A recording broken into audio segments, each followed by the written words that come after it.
গত 18 মার্চ হামাসের সঙ্গে যুদ্ধবিরতির চুক্তি সই করে ইসরায়েল এই চুক্তি ভঙ্গ করেছে। আলহামদুলিল্লাহ ওয়াহদা والصلاة والسلام على من لا نبي بعده أما بعد فأعوذ بالله من الشيطان الرجيم بسم الله الرحمن الرحيم يريدون ليطفئوا نور الله بأفواههم والله متم نوره ولو كره الكافرون آمنت بالله صدق الله مولانا العظيم।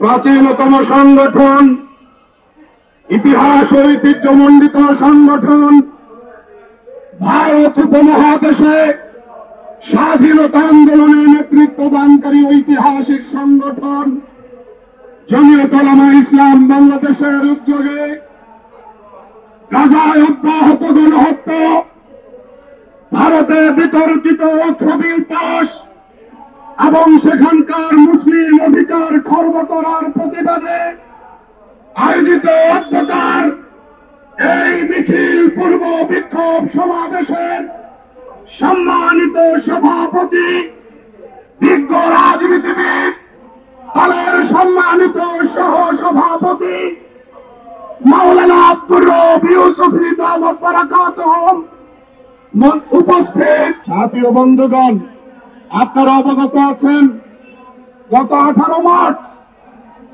হামাসের সঙ্গে যুদ্ধবিরতির চুক্তি সই করে ইসরায়েল এই চুক্তি ভঙ্গ করেছে।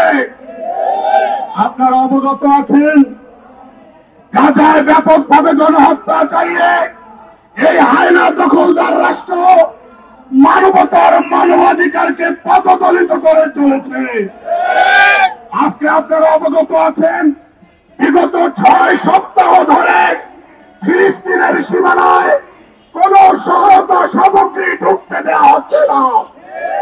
আপনারা অবগত আছেন গত 1 মাসে 5 লক্ষ গাজাবাসী বাস্তুচ্যুত হয়েছে।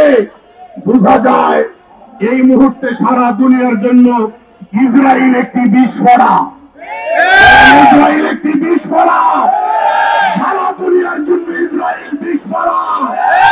অপারেশন করতেই হবে, এই বিস্ফোরণকে নির্মূল করতেই হবে।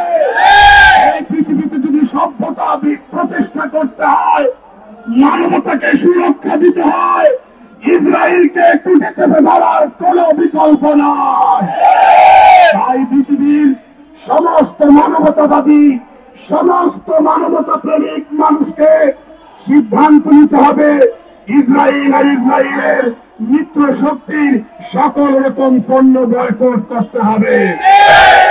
এই পণ্য বর্জন আন্দোলনকে আমরা আরো জোরদার করতে চাই।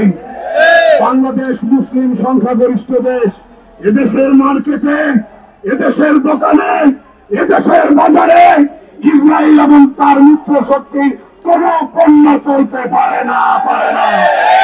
এই আন্দোলনকে জোরদার করার জন্য, এই আন্দোলনকে শক্তিশালী করবার জন্য আপনারা সবাই রাজি আছেন তো?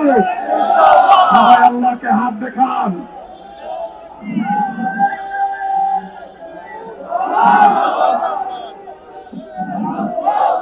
প্রিয় বন্ধুগণ,